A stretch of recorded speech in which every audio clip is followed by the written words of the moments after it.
Welcome back to the Real Quick with Mike Swick podcast. Today's guest is Gavin Tucker, a fighter who recently won on UFC 256. I was watching the fight and I was just super impressed. Honestly, that is why I wanted to bring him on the podcast. I was impressed with his fighting style.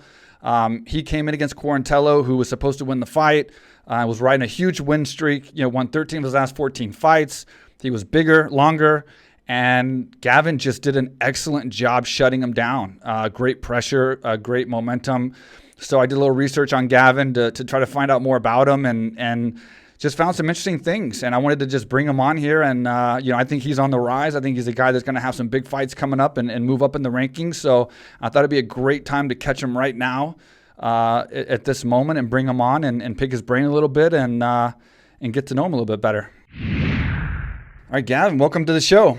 Thanks, man. Good to be here. Yeah, it's good. It's good to see your last fight. Congratulations. Thank you, sir. That was a very impressive victory against Quarantillo.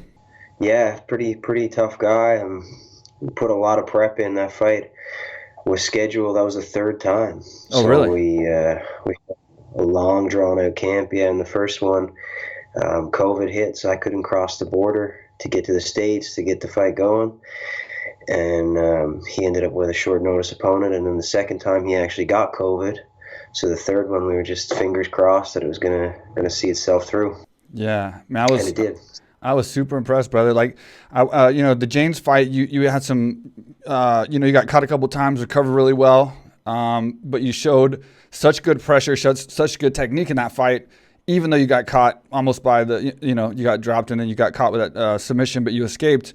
And then came back with a really good victory in there. But I think you took a big step up in this Quarantillo fight. And, given the reach, given the fact this guy's on a, 8-fight win streak, won 13 of his, 14 last fights. I'm sure he was the favorite. I don't know exactly what the odds were. I was expecting him to put on a performance there. And I'm watching the fight, and, man, your pressure and your striking is just nice, bro. It was really nice. And your composure was good. I love pressure fighters. I love guys that can keep their composure like that. That even when you had the James fight, when you would get caught with something or when he would land, you would just keep going forward. Or, you know what I mean? Like, I like that. That's what really breaks people and takes away that momentum that they just gained by landing those things. So when I saw the Quarantillo fight, I was just like, man, I got to reach out to this guy and get him on the podcast and get a story because, I like to talk to interesting people. I like to talk to my friends, people that are, in my network, and then also like to talk to guys that I'm impressed with that fight really well, who I feel like is going to really go somewhere. And then I looked you up a little bit, did some research, and there were some questions there, and I wanted to find out a little bit more about you and how you got here, how you got to that Quarantillo fight. So I had to reach out, and I appreciate you taking the show and coming on. Oh, the pleasure's mine, man. Those are kind words coming from you. I appreciate that, and yeah, it's a pleasure to be here. That fight definitely was a step up. I mean, they were talking about the winner of that one kind of advancing towards the top 15. So yep. I think now things are pretty up in the air. I don't know if it will be a top 15 for sure, but it's definitely going in that that direction. So 2021 has some opportunities there. As far as how I got into the UFC is a really kind of a funny path. I was a musician before, and just playing gigs and kind of come from a very small town. Not even sort of small town. A very small town. My hometown has like 100 people left, and wow. It's a small fishing community at the tip of northern Newfoundland. You know what I mean? So the fact that I'm in the UFC may be is definitely a rarity, because it's a pretty exotic sport, MMA, for Newfoundland in general, let alone rural fishing communities there. Yeah. But I kind of traveled for music, whether it be school or gigs or whatever like that. I always kept up on the boxing and jiu-jitsu and competed every chance that I could, and it just kind of evolved into that slowly. And there was a time when I never really thought I was going to make it this far. Yeah. And now in my head, I see it taking off. I don't see anyone around me outworking me. I'm sure people work extremely hard and work as hard, but I don't see anyone around outworking me. And I've traveled all around right now, from Thailand to New York to Montreal to Amsterdam to Vegas. I've been a few places and kind of felt the level around there. And I think I'm going to make a year this one coming up. Yeah, no, and there's no doubting when you say that your work ethic thing. I mean, you can see that, that pressure. That's not hard to. That's not easy to do. It's not easy to keep that kind of pressure. So you got to be in good shape to put that pressure on, especially if you take a shot or if the momentum shifts, and then you can continue that pressure and be the bully. It's very tough, super tough. You mentioned Thailand. Have you been to Thailand? Have you came out here and trained? Yeah, I've been to Phuket there. I think where you guys are now 3 times. Oh, Stayed cool. for about a month each time. Trained twice a day and just kind of shut it down and live the monk life. I Yeah, really enjoyed my time there. Plans to come back, but now with the UFC, they want us to fight so frequently. It's yeah, like every 4 months, so it feels like the time in between fights to make those technical advancements are fewer and further between. I had a long break after my lone loss where I had about 2 years, and I really took the opportunity to upgrade and work on everything. And I always try to work on things in between fights. It seems like now it's a pretty much go forward with what you have most of the time. So trying to make time to make those trips and stuff like that is a little more difficult, especially with COVID. yeah. The current way the world is. So Well, after seeing that fight, I want to see you fight. I want to see you fight more and move up the rankings. And I have a feeling you can definitely do it and get somewhere big. But then I noticed you had a lot of lapses in your fights. So I'm trying to figure out what caused that. Like when you look back at since you started in the UFC, you're averaging around 2 fights a year or so. What were the reasons why you haven't fought more since you got your UFC break? yeah, I had a couple surgeries. And we used to train. I'll be honest. We used to train a little bit hard. I mean, like I'd be in small gloves with welterweights on a regular basis. I still do, but it's a little more controlled. And it took me a little while to realize where the line was. And Yeah. when I started training, it was a crash and bang style. And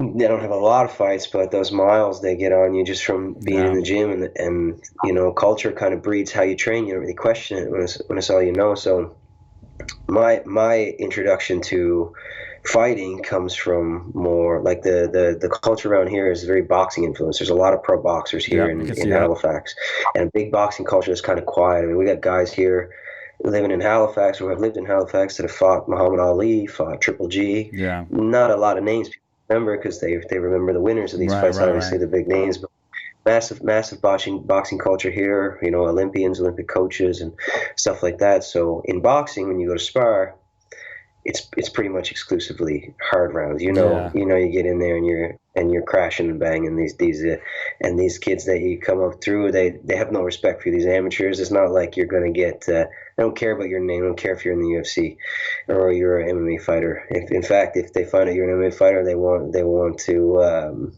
almost make an example. So I think like that boxing culture kind of set the precedent in how we spar and how we go forward. And I think boxing, man, is one of the toughest sports in the world. When you really get down to it. Wrestling, of course, hard and physical, but the consequences of being a boxer, amateur, or a pro is definitely something that sets a mindset. So that's what I had going forward, and I think that when you think like that, the way you train kind of can suffer sometimes Right. because it's all or nothing. And I never had any idea about energy systems or taking lighter aerobic days for recuperation or Right. recovery at that time. I never knew how to split up my energy systems days or what anaerobic versus aerobic even meant. You know Right. what I mean? It was all just, are you sparring today? Can you spar? Yes, then spar. Yeah. Yeah. And that's how we kind of went forward. But nowadays things are really evolved, and that UFCPI has really changed my life, Yeah. and having a conditioning trainer, having a mental performance coach, focusing on really specifics for striking, and thinking about different distances outside that mid-range boxing, and incorporating clinch in an MMA context, and everything like that going forward. It's really been a massive change, especially in the past, say, 3 years. It's been a massive step forward. I think upgrading technically and tactically, strategically in that sense. So. Yeah, it's good to know that line of overtraining too. I come from the school of hard knocks as well, aka, and we train really hard. We started as a Lions Den. We started from the Lions Den, from Frank Shamrock moving from the Lions Den to AKA. So we were all on Team Shamrock at the American Kickboxing Academy, and that's what it was called. And then eventually Frank left, and it became AKA. but our Wow, curriculum started from what Frank brought from Lions Den, and he watered it down a little bit because it was so crazy at the Lions Den under Ken Shamrock. It was just too much. It was just like everyone knocking each other out every day. He watered it down a little bit, but it was still too hard, and it took us a long time to realize that we were training too hard, even though slowly over the years we were watering it down and being smarter about it. But a lot of us got our careers cut short. You know, we built some big champions, Habib, obviously, and a lot of the guys, Daniel Cormier, Luke Rockhold, you know, Thompson and Cain and all these guys. But a lot of guys got the careers cut short. I think a lot of it had to do with the training. Cain Velasquez, Josh Thompson, myself. There's a lot of us that could have fought on a little bit more, fought on a little bit better.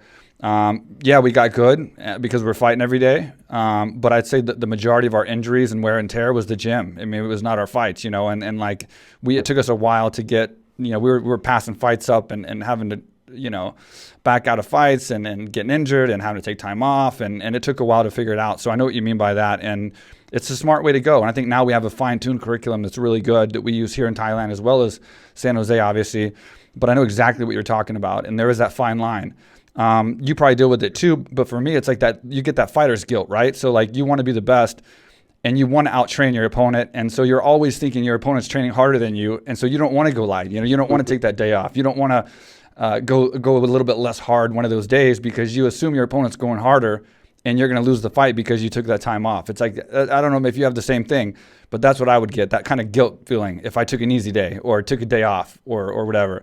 But you eventually learn that healing your body makes the other days better when you come back and you can actually spar and do good and not look bad, not get your ass kicked and actually perform better. So I 100% agree with you on that. And so now that you've kind of like got yourself back and you've had this great fight with Quarantillo, are you looking to fight more and just keep pushing yourself forward as high as you can go? Obviously, you're 34. You know, you're kind of in your prime still. I mean, you still have some big fights and some time. You know, it's not like you're too old. And I want to see you keep going with this momentum that I saw in this Quarantillo fight. Are you planning on just pushing this thing to the max? And where do you see yourself after this fight? Like, I agree with you. You should be in the ranking or close to it after this fight, considering who he was coming into this fight and how you handled it. You did really well against him, and I think that makes a statement. Where did you think that fight puts you? And then are you full speed ahead right now as far as your goals and your mindset to make it as far as you can in the UFC? Yeah, as far as where it puts me, I mean that's out of my hands to a degree. Like I said before, typically once you get through a fight like that, a tester fight, they'll kind of throw you in with a veteran. You know what I mean? Like there's a lot of names sitting at 145 with a lot of experience. Yeah. Guys like I mentioned, Alex Caceres, he has a lot of fight. He's on a 3-fight win streak. Darren Elkins is another guy. He's been in there forever. The Cub Swansons, like not specifically those. I'm not trying to I get you. I know what you mean. pick names, but I'm saying this type of character this type of veteran athletes that have been in there forever. So I'd expect something like that, or someone, you know, within that top 15. With the current climate with COVID, you never know some guys get matched who are 6-7 fights deep with guys coming into their first fight. Yep. So it is a little more unpredictable, and I can't imagine having Sean's job or Mick's job, because I think there's a lot of moving parts there. But yeah, I'm not sure. That's a bit out of my hands, but I'm up for whatever. I like these challenges, and as far as what I'm going to do, I'm going to ride this till the wheels come off. You know, I mean, there's not a great chance that any of us get out of this sport with too much grace. You know, I think like if you love it, it's different. It's going to be hard to step away from in a competitive sense, and you know, guys get out and like the lifestyle after, I don't see anything really past it, and I don't think you can if you really want to do as well as you can. Have to be kind of all in, do or die kind of mindset. For me right now, I'm 34, but I'm peaking physically. Like I do the tests and everything else. My VO2 max is higher than ever. My anaerobic threshold, my aerobic capacity, all these numbers are climbing up. My strength numbers are climbing up. My power and velocity, all that stuff is going up, and I'm a big data guy. So when I look at this and I see it, I don't think athletically, there's no question. I'm I'm raising my potential. And then I look at technically as like, okay, I'll bring in pro boxers to spar and kind of look at the numbers, record the rounds. We watch the rounds back, we watch the footage, and there's things are definitely growing. And I think that Quarantillo fight gave me a lot of confidence in how I prepare, what the victory was, and he's a tough guy. Respect him a lot, and I appreciated the fight and the fact that we both honored our word. We signed a contract and it got sidelined, but we both wanted that. We both wanted to test ourselves and take that next step, and we didn't do it by kind of circling around to favorable fights. Right. We took it head on, and I think that's what we have to do if you really want to get up there, because you don't want to get in the top 15 and not feel like you're experienced or not be ready for that. You need to be tested to step in the fire, and I think that's what we did. So as far as the next step goes, I think I'm just going to have to do that exact same thing again, bigger and bigger, and do everything that's in my hands, within my power, to kind of make sure that physically I'm ready and mentally I'm ready to take that step. And I think this coming year, if things go the way I see them going in my head, obviously everyone wants to see the best success and be optimistic. But the reality of the sport is like it's so hit or miss. You never know what you're getting, especially when you step in that next level. So I'm just doing everything I can from here, from Halifax, from this end, with Firas kind of guiding me too, people that have kind of already produced world champions, and listening to the guidance. And I think, after I settle down and get a name, get some study in, and we get this set, it's going to be all forward from here. Yeah, I think you're definitely looking at a ranked opponent next, and like you said, it could be someone at the bottom of the top or the top 15, or someone in the top 10. You don't know, it could be anyone. So you got to be ready for everyone that's in that ranking list.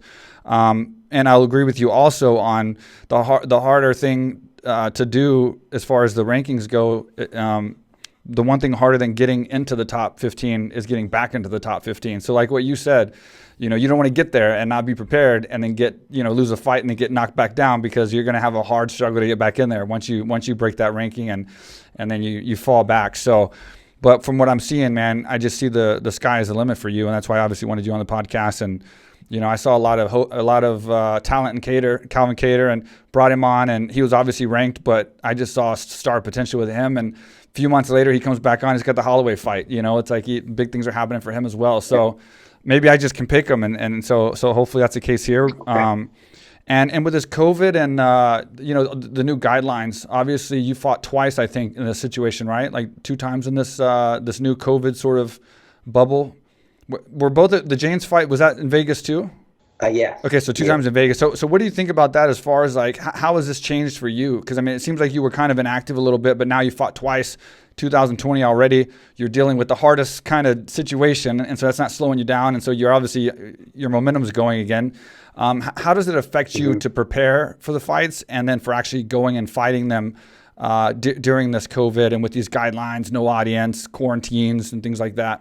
Yeah, so it definitely can be challenging for training, because a lot of businesses like gyms and stuff are closed, obviously, right? But I have a good setup, and the preparation for me doesn't change too much. I'm very specific. The way I train, with the partners I bring in and stuff like that. I have a great team here. They really back me a lot, and I like it, to be honest, because obviously I don't like it. I don't want anyone to get COVID and stuff like that. But for me personally, it's kind of compounded things in. So I live a pretty low key lifestyle. I live the martial arts life. I train constantly and study constantly and watch film, and that's what I like to do. That's how I like to live. So for me, my world hasn't changed too much. It's nice to be able to fight and have the freedom to cross borders and go into towns and get paid without having to run through different processes. But I have a really supportive team, and when we got into Vegas, the UFC looked after us so well. The isolation from the rooms and stuff like that, and the lack of interviews and the lack of requirements from you, I kind of like it. Makes it like a little more pure. I don't know if that's the right word, but you just show up and fight, and you fight. Yep. Yeah, I like that. I don't really like a lot of things about MMA. Now I know that sounds kind of strange, and I don't mean it in any kind of way, but for me, I really like the fight. It's difficult to balance the martial artist and the fighter. So for me, I like the lifestyle that I'm living when I train and learn technique. And I have mats in my house, and partners come over. We'll get excited about some kind of sort of technique, like all the craze, like for example, leg ones like K-guard, backside 50-50 stuff. Yep. I'm probably not going to use it in a fight, but I want to know it, and I want to know, I'd be able to identify it and stuff like that. So all my time gets swept up in this. So the COVID situation hasn't really changed much for me. There's a little bit less access to be able to get boxing and sparring partners from out of province, which is a shame because there's so many good athletes around. But other than that, it's pretty much life as usual. So I get asked this question a lot. I have a gym, obviously, here in Thailand, so I get asked a lot from people that come in, or that want to come here. Is 20 years old too late to start, or 22, or 23, or 24, whatever the case. And it's a weird question because it just depends on where you came from before that. And then with you, it looks like you started your pro career at 25, correct? Yeah, I think about that. Yeah. So that seems kind of late to have started your pro career a little bit. What got you into martial arts, and how old were you? What style was it, and then how did that turn into you finally turning pro and then getting into the UFC? So I started doing some traditional stuff. Like traditional Taekwondo, any karate. chance I would get. Yeah, the options were fairly limited, but I did Taekwondo for a little while and competed every chance that I got. I did judo and competed every chance that I got. When I got here into the city, because my home is Newfoundland, so I would move here. I was here for school and studying music and playing music. So when I first got the opportunity to compete, I would take anything, exhibition boxing fights, even without any experience. I just wanted to compete, and I was fairly anonymous, so I felt like it takes the pressure off where you can just, come into a bigger city, or what I thought was like the big city at the time, and just compete in anything and with nothing to really lose. And I just collected experience that way, competing as much as I could and being basically the rookie and everything. And I met a gym owner here and went to a boxing gym. I told him I wanted to compete, and I just started training, and every opportunity I could get to compete, they would just give me. And I took everything, every jiu-jitsu tournament, everything, like anything I could compete in, I would compete in. Yeah. And I started I like the nerves, like the anticipation or stress. I know you're not supposed to like stress, but I like that stress that was kind of building up to these moments. And I just started doing that. So Taekwondo and Judo and the traditional martial arts were my base. And then when I got into the city, I started doing Jiu-Jitsu. And I remember thinking I was a decent grappler. And this purple belt came in and just cleaned my clock. And I was like, wow, this is amazing. I remember I saw a blue belt and I was like, oh my God, like this guy's a killer, right? And then I would just start training with them, and I try to get work with the experienced guys every chance I get.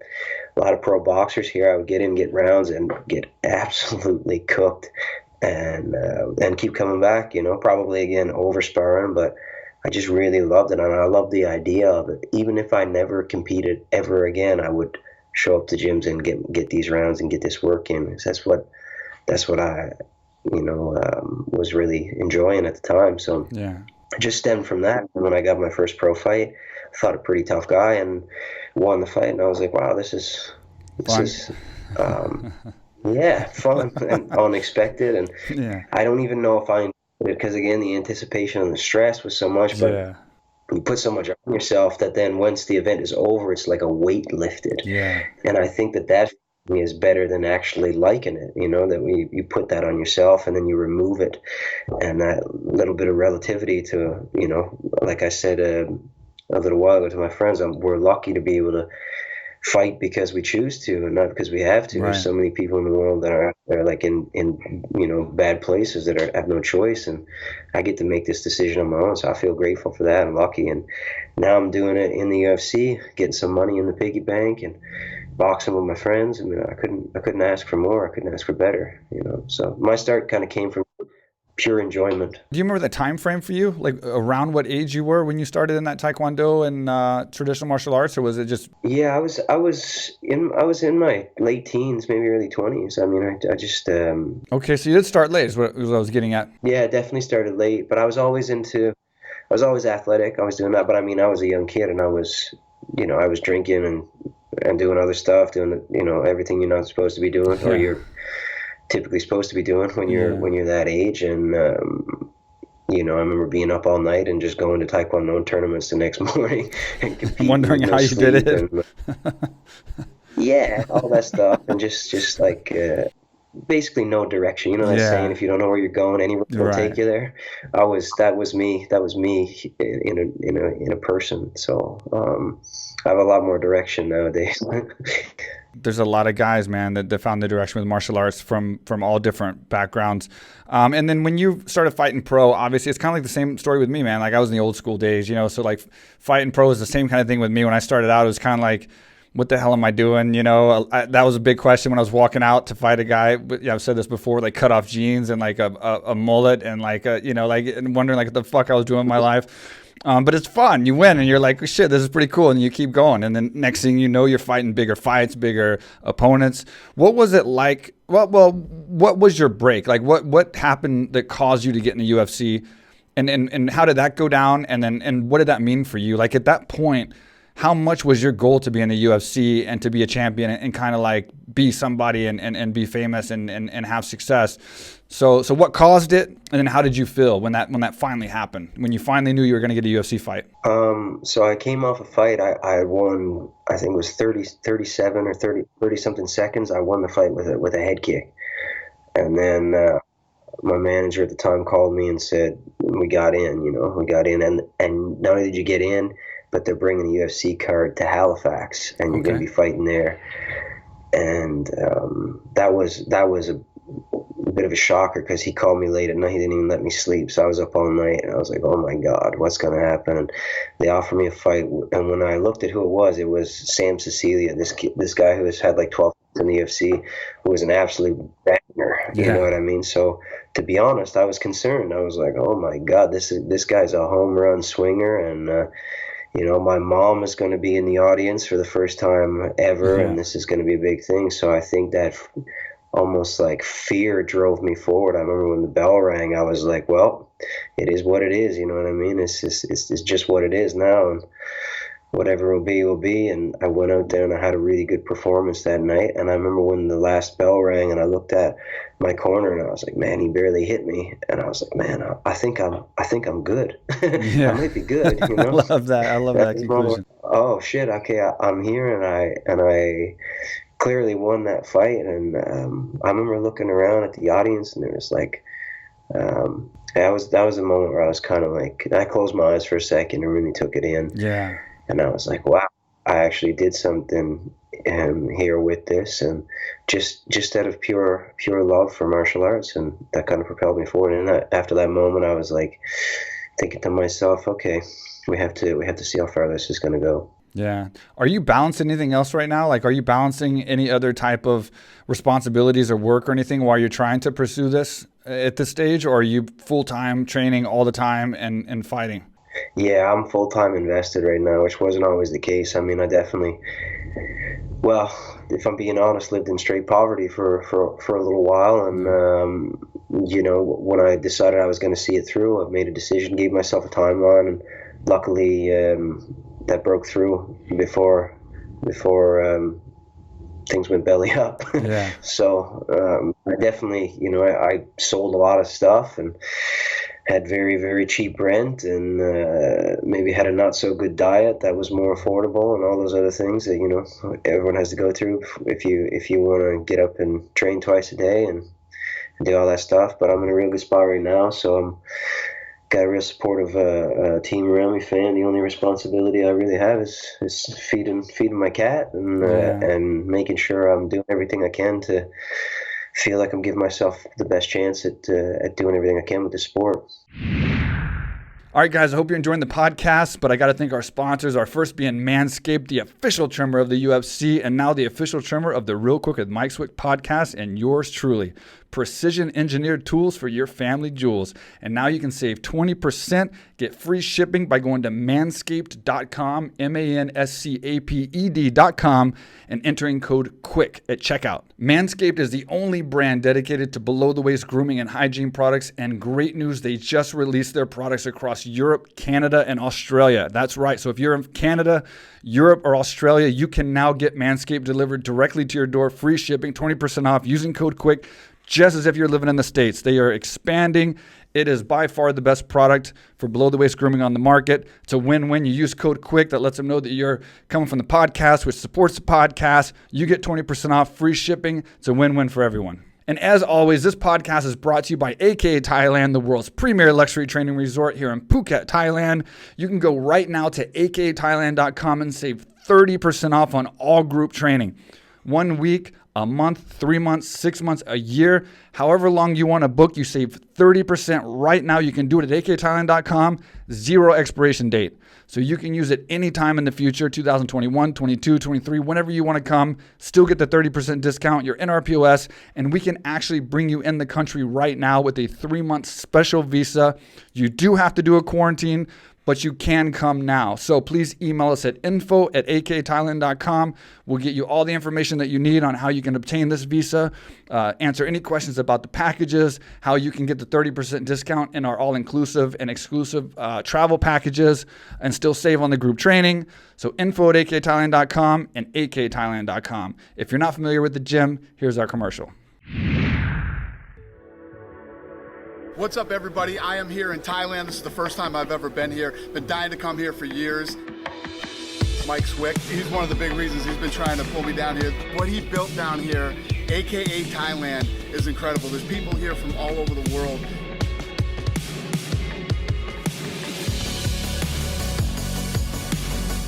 You can train mixed martial arts here, jiu-jitsu. They have weightlifting, they have cardio, and obviously they have Muay Thai, boxing, everything.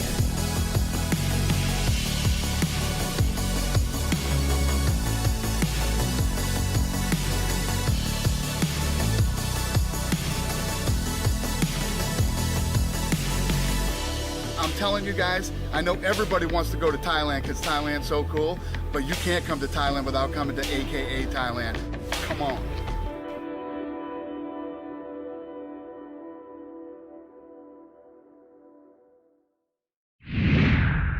Who were some of your inspirations when you were coming up? Like when you're watching UFC and some of the big names fighting in the big fights and stuff like that, who'd you look up to and kind of wanted to emulate in your style and your career? Oh man, there's so many guys. I mean, I started off watching K1. I started off watching, I think it was like, I got a VHS tape of UFC 2, and then I was watching like K1 when we first got satellite TV up home. So I was watching guys like Remy Bonjowski and these old school guys when I was a kid, kickboxers seeing clean technique, and which eventually led to, watching good southpaws, Jerome LeBanner and Andy Hug way back in the day, and then started watching Petrosian and some of these modern boxers. I watched a lot of Pernell Whitaker when I was, looking at boxing, and watched a lot of old school like Zab Judah, Sergio Martinez, a lot of these southpaws where I was looking at these guys. I don't even know.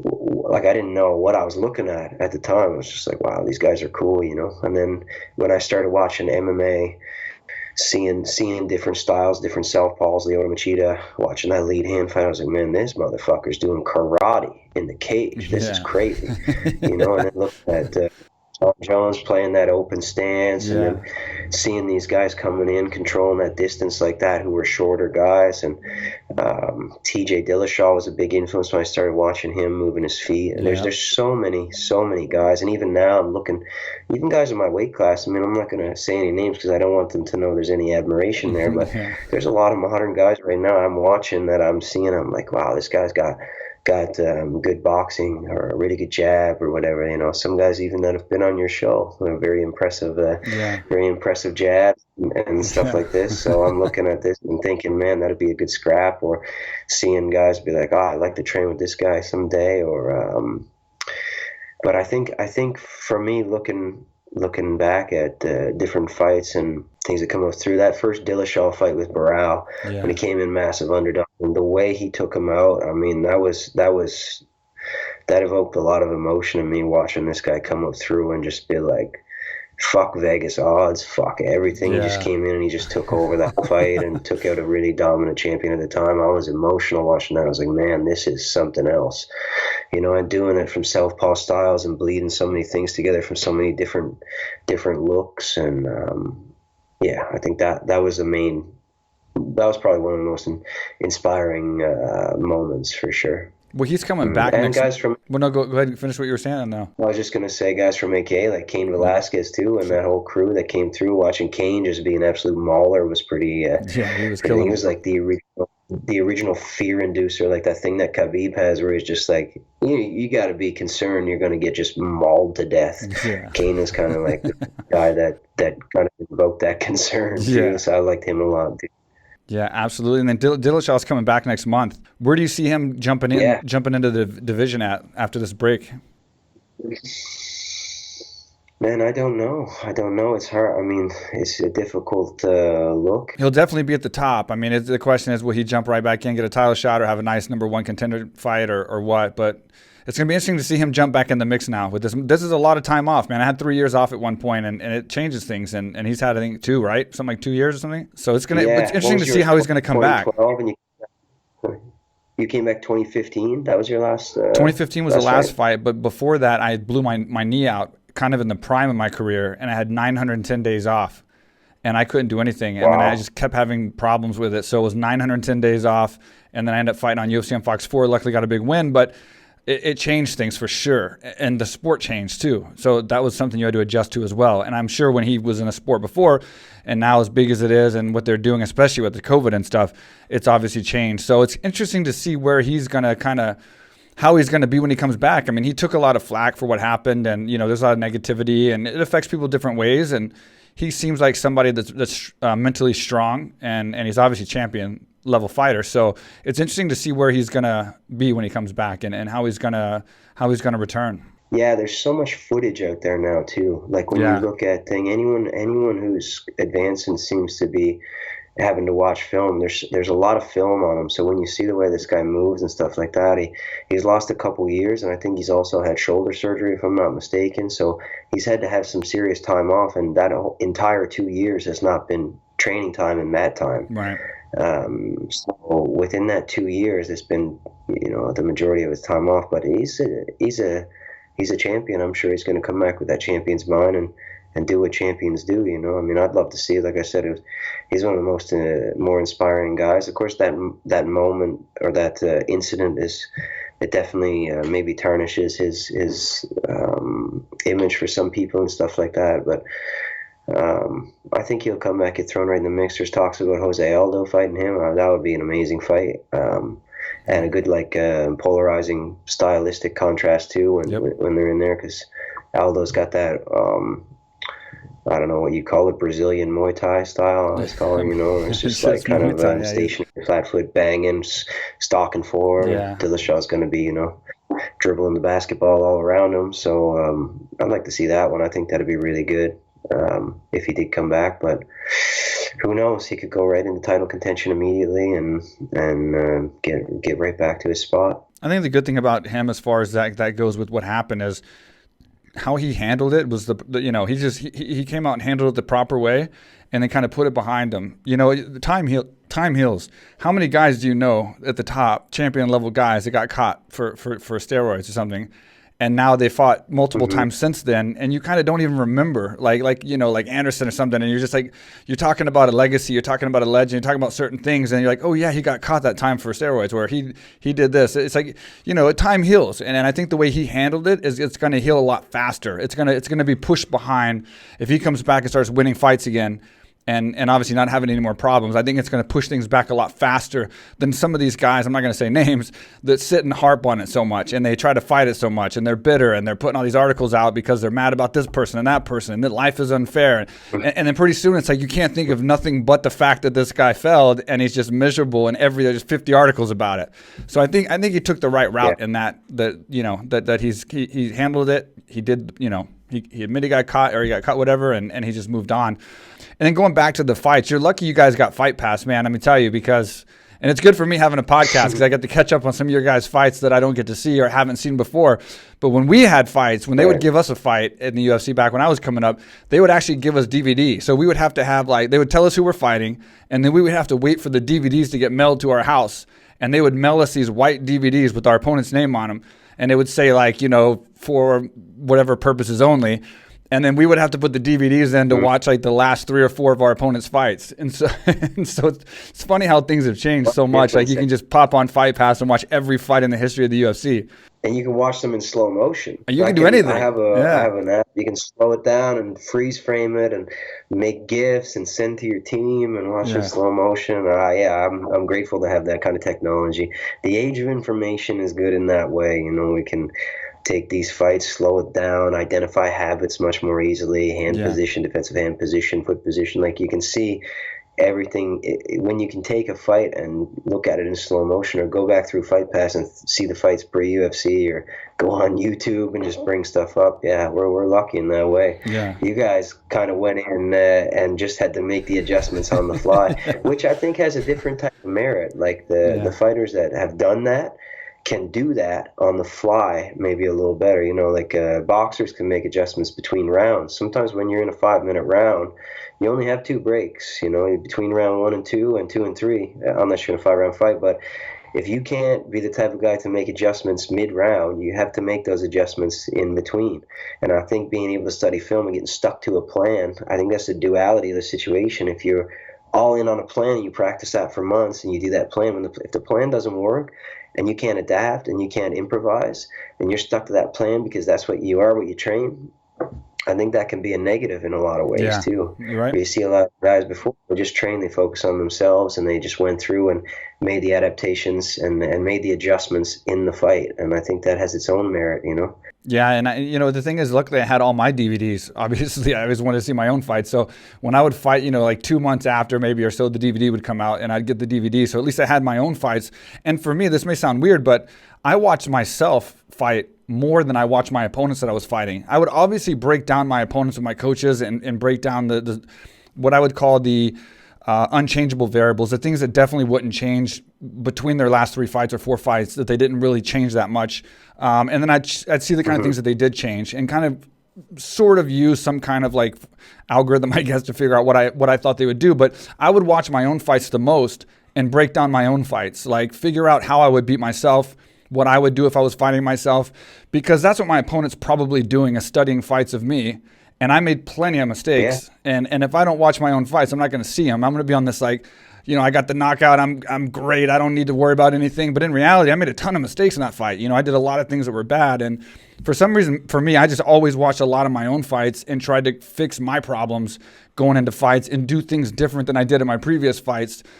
Because I know that's what they're going to be doing. It's kind of like getting ahead of the curve on that. So I don't know. I just threw that in there. It wasn't really. It's just. I do the same each time. I mean, we look back and try and see what they're seeing. Just like you said before, when you see the unchangeable variables there, like the zebra doesn't change its stripes, right? So there's certain habits that are going to be there for forever, perhaps, or unless you make some drastic changes. And again, with if a fighter fought 3 or 4 months ago and you have a fight with him now, you can count on certain things, or you can count on certain areas, and you have to decide how you're gonna address it. And I watch my fights back too and look for what someone might look for and see how they go forward. What their plan for me would be, like, how would I fight me? How would I that's exactly try to pressure myself? How would I take away the movement? How would I address the clinch? And like these kind of things is, I try to focus on the same. Yeah, I guess just throw it out there just because like all the young fighters coming up to just try it, give it a shot. It sounds weird, but I've talked to a lot of fighters, man, and I'll ask them, or they'll see me doing it and they're like, man, I've never even watched one of my fights before. Or they'll say, I never watched my fights. I can't stand to see, that kind of stuff. But it's like, man, you will learn. There's no way you're not going to watch your last fight or your last couple fights and see huge mistakes in your game. Like you're very critical of yourself. You're more critical of yourself, and you're going to identify more mistakes that you made than you're going to identify in your opponent's fights, right? Because you don't know the mindset going in, and how you think you fought is not how you fought. You know, you may have done amazing things and won by spectacular knockout, but you probably did some really shitty things before that and that you didn't mean to do, and that you'll never remember again unless you watch. So I would just look back at those things and kind of like take notes at least, so that I would go in prepared on both sides, looking at my opponent and looking at myself. And it helped me a lot, man. Especially I had one fight with Wazo, and he fought me like he was fighting the guy that always fought, and I changed completely. Like, it was almost a different fighter, and that's the only reason I was ahead of him the whole fight, was because I was not the same, you know, at all. Like, I literally changed because he was such a high level fighter. I changed everything, like literally every part of my game, to try to throw him off, and it did. And so from that point, I attribute that a lot to watching my own fight. So anyway, I won't get off course here, but I just think that's good for the young fighters coming up to try, because it definitely helped me a lot, and it sounds like it's helping you a lot too. You said something about boxing earlier being so hard and being a tough sport, and obviously good athletes. What do you think about these YouTubers now and athletes and celebrities getting into boxing? And you know, the Mike Tyson, obviously now they're going to do these older fights. I just had Bob Sapp on my last one. It's going to post like literally an hour after we get done here. And it was 2 hours with Bob Sapp sitting in this room, and like he's getting in the mix now. He got challenged by Shaquille O'Neal, and that would happen a week ago. And so he responded on the podcast to Shaquille O'Neal. He challenged Tyson and Lennox and Evander, and like it just got crazy. But like, what do you think about this whole thing with like these video gamers and these fighting these athletes and celebrities that don't really have that much experience, but they're getting in there and fighting what you're calling one of the hardest combat sports? I mean, it's difficult to know how to feel about it, because on the positive end, it's drawing attention to boxing, which is great. On the other end, I feel like people should have to do what we did. You know, they should have to work their way up and get into these opportunities. Because, you know, like when you study martial arts and you go through and you hit that certain level, it's like it becomes pretty precious to you, you know, and you start like realizing what it takes to advance in level. And then you have two guys at a more fundamental level that are just getting these opportunities against each other that look competitive. But I don't really pay attention. I mean, like, I shut off my social media before fights for like a month out, and I don't pay attention to that stuff. I find that takes up unnecessary space. I don't have the mental capacity to insert that smut into my brain, so I try to ignore it most of the time and let people do as they do. If they're doing what they do and they do it honestly, that's on them. I mean, that's fantastic. I don't pay attention to those fights, and I don't watch them. Certainly different story with Mike Tyson. I mean, he certainly earned his spot. I mean, no one could argue with these guys are legends, so of course I would tune in for something like that. But the John or the Jake Paul and Nate Robinson. Yeah, this guy, I mean, whatever. If he's getting a big name fight and he ends up fighting, is it McGregor or someone like this? He's fighting. He's calling out McGregor. He ain't fighting McGregor. He's gonna probably get like Dylan Dennis or something. Oh, okay, yeah. I'll be honest. I'm probably not gonna watch that. But I mean, yeah, I don't know how these people are doing it based off popularity. The whole hype culture is it's a bit beyond me, because I just you know, I'm just focused on my own little bubble here like that. I'm not really interested in these guys and what these guys are doing. I don't think I'm going to take too much technically. No offense to anyone, but from watching this guy fight, I don't feel like, you know, I rarely watch heavyweight fights unless the name is right. Yeah. I rarely watch heavy boxing fights. I rarely watch a lot of these fights I don't feel like I'm going to take something from. So, yeah, I don't have a personal issue with it if they're doing what they're doing honestly and they're trying to get ahead. You can't fault a man for that or a person for that, you know. But as far as my interest in it, it is at an absolute zero. Yeah. No, I can assure you're not going to take anything from most of those fights. You're doing really well, and those guys aren't going to teach you anything. What is it that you like to do outside of fighting? Other than like for fun, like what do you do for as a hot? Like, I know you're in a small town, live a simple life, and you train a lot, but there's got to be something you do. What is it that you do that's kind of to get your mind off things and just kind of kill some time here and there between training sessions? Yeah, that's been an ongoing topic with my performance coach and team. I don't really balance things very well. I pretty much like I know it sounds excessive, but I watch like 6 hours of footage a day. That's like sat here at this desk right now. I have multiple screens set up. I'll sit down and break down fights. I watch a lot of things in slow motion too. So for me to watch a championship fight, 5-minute rounds, it takes me a couple hours, and I stop and start and make clips and stuff like that. So it really eats up a huge part of the day. I have a home gym lifting platform put downstairs. I got my first bonus. The first thing I did was go and buy bumper plates, squat racks, kettlebells, mats, and stuff like that. I really don't balance things too well. I go out and eat with the girl from time to time, but I don't want to disrupt the diet too much. Right. So I'm sort of boring, to be honest, Mike. I don't have too much going on outside of this right now. I'm here in the city, and I don't get much of a chance to go back home or anything like that. I'm just trying to work on little projects. I got like a lot of artistic projects and stuff like that. Actually, I got this shirt right here. We just got an artist, Gian Galang in New York. I don't know if you can see this. But okay, I got you. He made this rad shirt for me, so I've just been kind of like working on the projects in between, but everything is pretty much geared towards the career and towards fighting and towards advancement, And like I said, I got a real supportive group around me, so they don't mind me being a hermit, so it seems, and helping me along the way. So yeah, that's an issue. I probably should have something to balance, It probably would help me a lot more if I did have something to do that, but I think as long as the motivation stays up, it might not be necessary. I could be wrong. I'm probably wrong. I mean, honestly, it sounds to me like, I mean, sacrifice is the way for success. I mean, it sounds like you're on the right path there. And it sounds like what you're doing is what's balancing you out, like doing the slow motion studying of the fights and watching the fights. That's, whether you notice it or not, that's probably what's balancing you out. I mean, if you're still enjoying your life and getting by and getting your sleep and getting your training, obviously you're balanced. There's obviously nothing missing. So I would say that's it. Do you have obviously you got plenty of time in your career left, but you are in your mid 30s, and you can only fight for so long. Do you have something in particular in your mind that you would love to be doing in, say, 10 years maybe? Like your end game after fighting? Like, what is it that you would like to do once fighting is over and you've achieved everything that you can in the sport? I do like coaching a little bit. I coach a little bit right now, but obviously with the time in, like, fighting takes priority. But we have a great team here, and I love organizing. I'm like a little bit obsessive compulsive about making lists and putting things in order and trying to understand the transitions between different styles and stuff like that.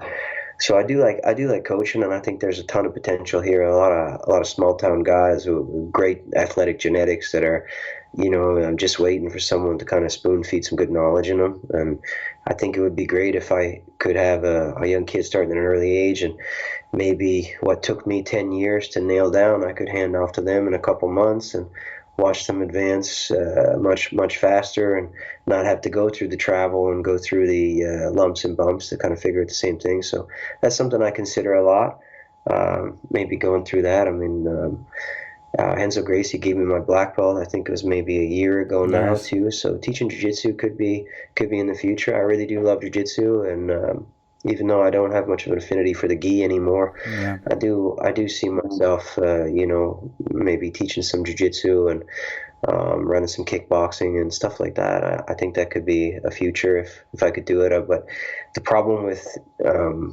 being the way that I am is if you set a standard for yourself, and I think if you run across, a kid that is not meeting your level of standard, it can be a frustrating thing as a coach, and I think that can cause a lot of, like, you see a lot of old school boxing coaches, they're smoking cigarettes, drinking coffee, they're a little bit jaded, they're like, these fucking kids, because they probably see a different generation of work ethic, or this whole, like we said earlier, hype generation, generating the fights not through work and hours in the gym and building their way up, but through social media and these kind of like attention parties, which is kind of a different era. I maybe turn into an old man when I'm looking at people, thinking to myself like, oh, this is some whack shit. But I think if I can mentally sustain it and bear it, I would love to be able to turn my attention towards coaching in the future. But I still have a few years left to kind of make the most of this, so I don't let that enter my mind too often. I'm going to stay pretty fixated on the task for now.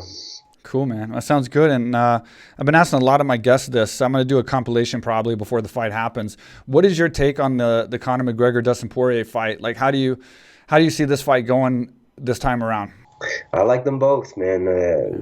As fighters, I think they're both southpaws too. So I took a lot from both those guys. I love the way it goes. Dustin's tendency to block left hands is that high wedge block, the stonewall or whatever you want to call it. We call it wedge blocks, but this is not a great way to block left hands. I found that out firsthand, So if he makes the proper adjustment, like the last fight too, he kind of ended up blocking it, making the adjustment, but it was more of a forced adjustment. Right. But now he's so matured that I think that he's going to address the left hand in a much better way. And 55 Dustin is a much different beast from 45 Dustin. So I think this is going to be really interesting. And with Dustin being a right-handed southpaw, it's really a match of distance with that lead hook versus McGregor's left hand. Right. So I think it depends on the range. If Dustin forces a little bit closer, you know that old saying, straights beat hooks? Yep. I don't think that's not necessarily true. It depends on the range. Inside, hooks beat straight. So I think it's going to depend on who controls the range. Are we going to be tight range boxing or distance boxing? It's difficult to close the gap on McGregor. There's a minefield there trying to get close to him. So I can see Dustin probably trying to grapple early, get some blood in the shoulders, close the gap, and create a tighter punching range. With McGregor doing what McGregor does, man, crazy kicks from the outside and then darting in with that left hand of death. So I think it's going to be really interesting. I love Dustin as a person, so it would be really nice to see him get his due. Yeah, he's a good guy. But if I had to bet on it, I mean, I wouldn't be putting any money down on that one. It's pretty tough to call. But yeah, it would be nice to see Poirier get his due. I really like that guy and what he does outside the ring. Unfortunately, being a good person doesn't make much of a difference in the cage. What you are as a person is not what gets the job done.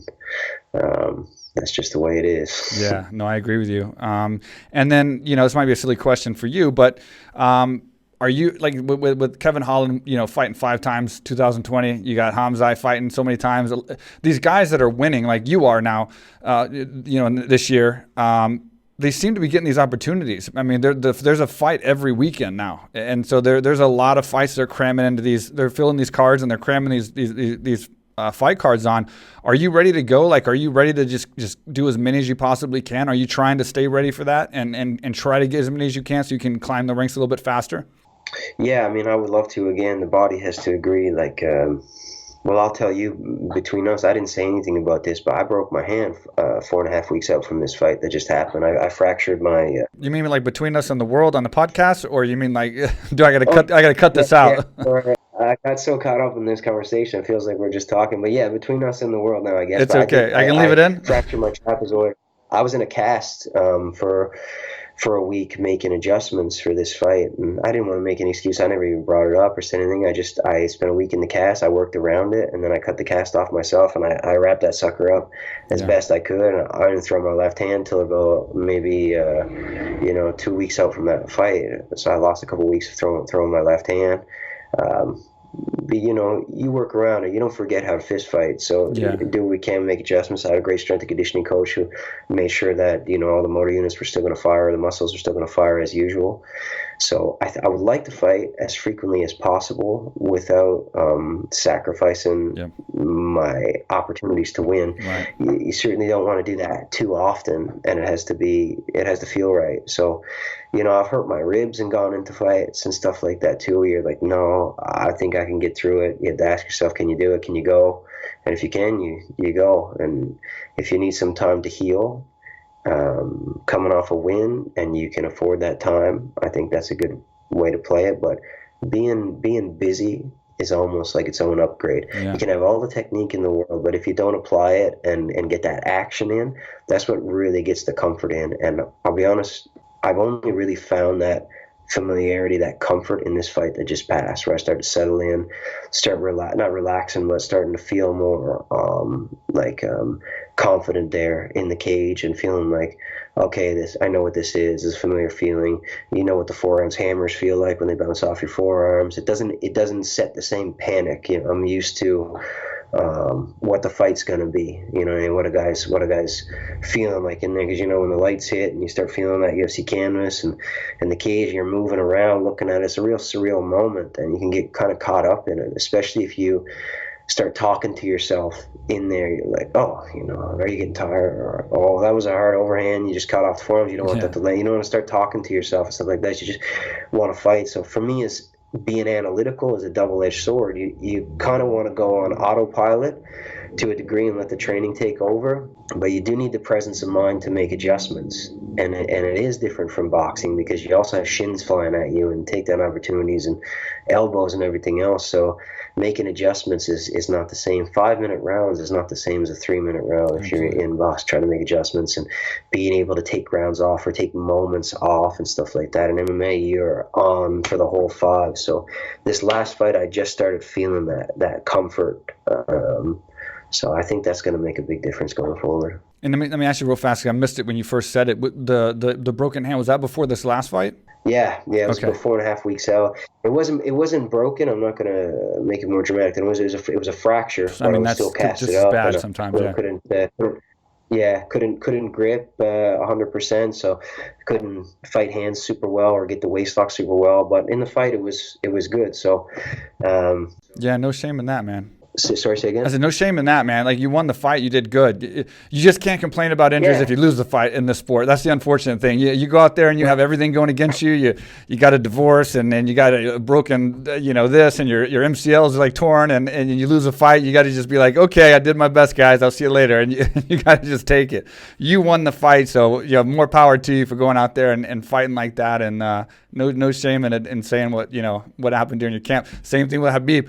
I knew before Habib had a crappy camp, the same thing when he went to Gaethje fight. It's unbelievable that he showed up and fought like that. But and then we talked about it afterwards. So no shame in that at all, man. And I just want to say that you had a fantastic fight, your last fight, man. And I tell you, when I saw it, I just had to get you on the podcast. And I just see big things for you happening. I hope you get these big fights now, and I'm going to continue watching you rise in the ranking and in the division. And I'd love to have you back on when those fights come up, and you get ready to prepare for those fights and get updates and see how you're doing and keep you a part of the show, man. Thank you, brother. It'd be my pleasure to come on anytime, man. I'm a big fan of yours and watched you for years. So anytime you want to chat, this is a pleasure for me. Great, man. I appreciate it. Thank you so much for coming on.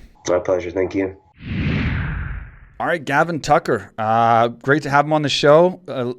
It's good to have these guys that are coming up and show so much potential.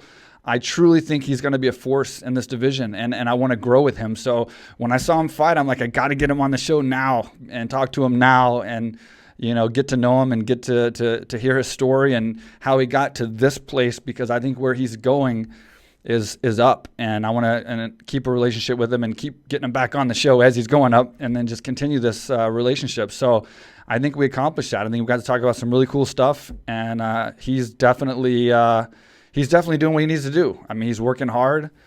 He's taking care of himself. He's training the right way. He's sacrificing. He doesn't have any vices. He doesn't have anything to get him sidetracked. He's just focusing on training and studying, and I think he's something that people should look up to, or somebody should look up to that's coming up. So hope you enjoyed the podcast. Hope you took from it.